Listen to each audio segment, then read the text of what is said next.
Well, this is the second time that the heads of government have met in person, as you know, since the 2-year break with COVID,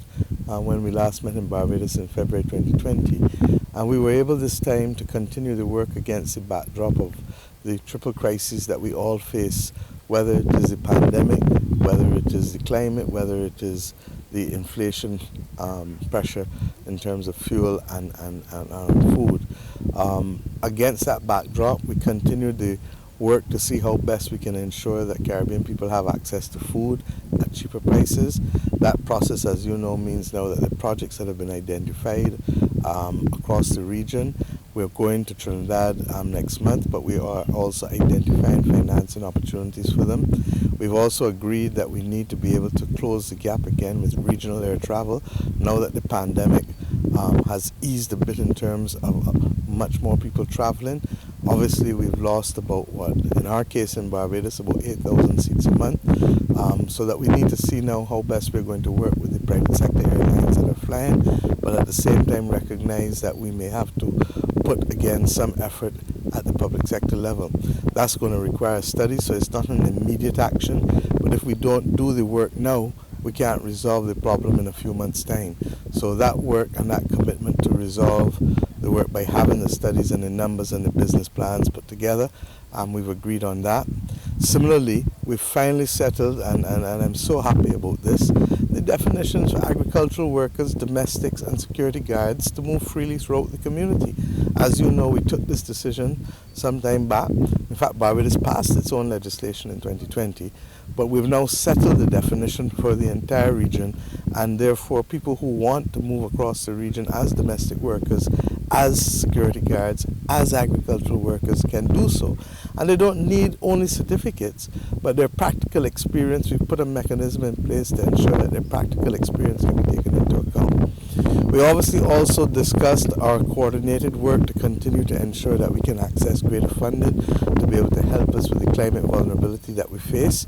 And this is a lot of pretty language, but what this really means is that we will be able to see how we are trying to get money to be able to do the work that we need to do to get water to people with the groundwater crisis, to be able to ensure that we can also protect coastal communities where the erosion in many instances is hurting, or people who are on the sides of hills whose lives may be lost. So those were some critical steps as we go together to continue to fight the battle for getting more funding for small island developing states and climate vulnerable countries generally.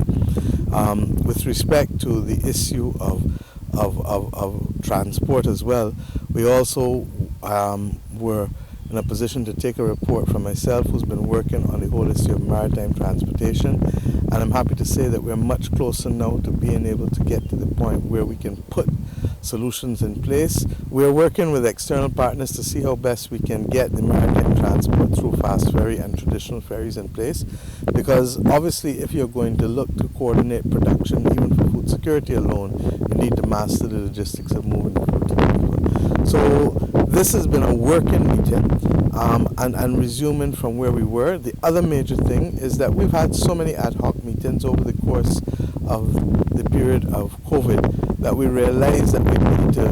ensure that we can meet more regularly, but in a more structured way. And for the first time, therefore, instead of 2 regular meetings a year, we expect to have those 2 regular, but then 4 other virtual meetings, bringing us closer to work with each other. Because in this environment, you can't survive on your own. And therefore, countries have recognized, as we have, that with frank conversation and with sharing of plans, that we're in a position to be able to do a lot more in these very difficult and challenging times. We were also able to address other regional security issues and to also look at the situation in Haiti, which continues to be a very difficult and challenging one, particularly with security, and to see how best we can mobilize and work not only within CARICOM but across the international community, given the very perilous situation in Haiti at this point in time. Against the backdrop of rising fuel prices and fertilizer prices, which have gone crazy and through the roof, we took a decision to continue to work towards having the Venezuelan sanctions lifted for the purposes of us being able to have the OECS and others eventually to be able to enter a renewed and redefined Petrocaribe with Venezuela. as well as to look at other carve-outs necessary for Trinidad to be able to explore its joint gas fields between its line with Venezuela, recognizing that Trinidad has extra capacity, and indeed the world needs that now to fight the huge increases that we've seen, as I said, in both fuel prices, but of course fertilizer, which is critical for us to produce the food. So we are hopeful that we'll continue the work that will allow us to see some level of relief and light in the region, especially as it relates to the removal of those sanctions, given the fact that so many people are suffering from the increased prices. I should say that there was a commitment to allow Venezuela to do business with Europe in limited circumstances, and therefore we're using that also as an example to be able to see why we need that level of relief for Caribbean people if Venezuela is prepared to offer it.